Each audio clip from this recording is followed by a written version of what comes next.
Welcome back to Old Guy REI. In this episode of Work Van Confessions After Dark, I thought about a couple of topics for today.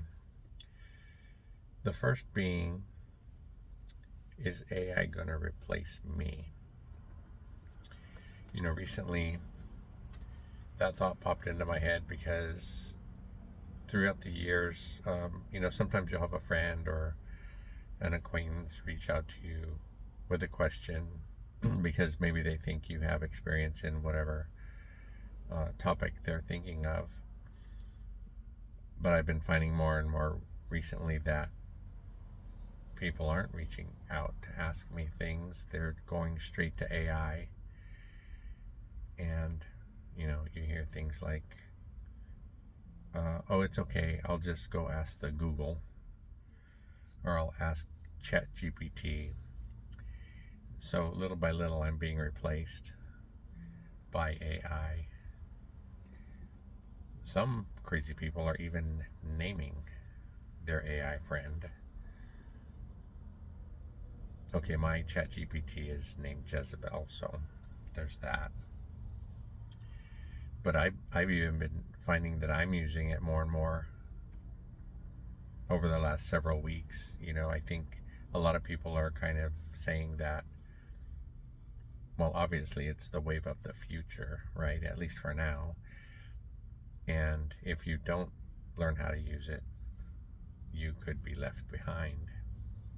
I don't want to be left behind, but I also think that even us older folks could really benefit from the technology. The other thought, a friend and I were talking over the weekend about the Sunday blues, and it was never really a thing for me. I never really thought about it. It was always there, I think, over the years, but when I started to pay attention on Sundays, usually it's around 2 or 3 in the afternoon, I would get this panicked feeling that kind of went over my whole body, and it just happened, every week, and I didn't realize that it was the Sunday blues, and that I had that happening because the next day is Monday, and usually we have to get started on a new project or whatever it might be, go back to work for the week. And I think that has a bigger effect on, well, at least on me, it has a bigger effect than you think.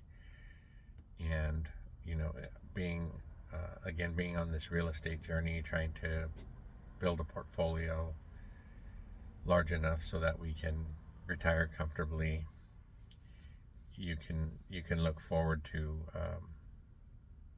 the day that you can retire, and financially you'll be okay. Maybe we're not going to be rich or millionaires or anything like that, but we'll be able to live a comfortable life in retirement.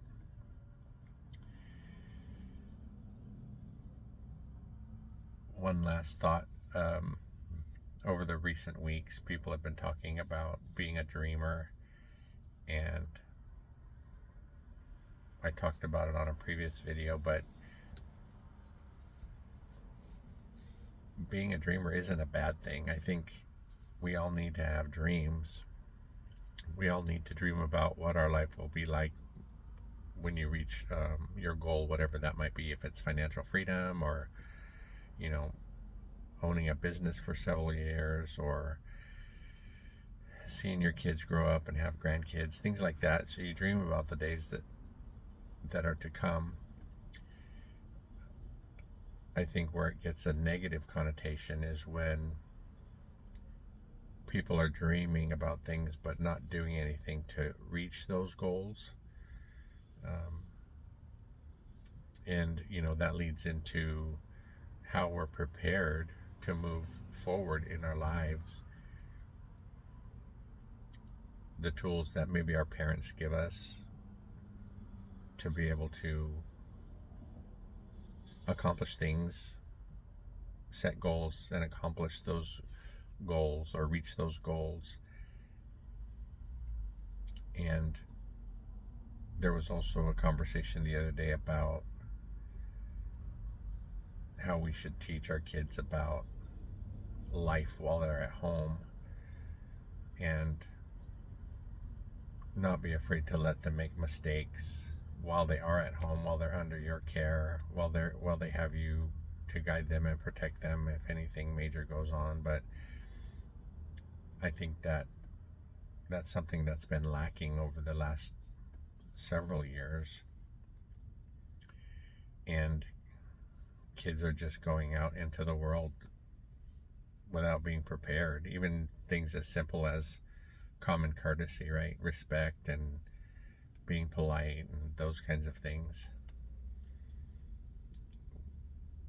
We've had recent experiences, whether we're shopping or just out in public, and you might run up against a younger person, say as a cashier or something, and they have, well, I was gonna say they have no clue, but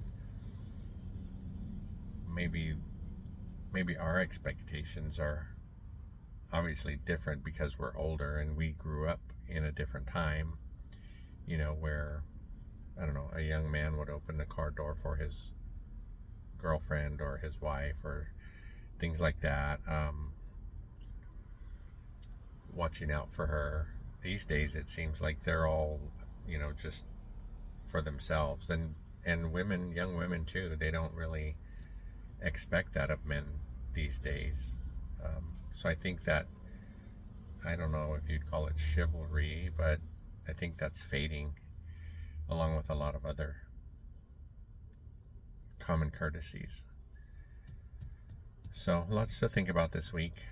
I hope you get some value out of this information, or at least my thoughts. But if you haven't subscribed yet, please do. If you like the video, if it brought you any kind of value, please like it, and we'll look forward to doing another one soon.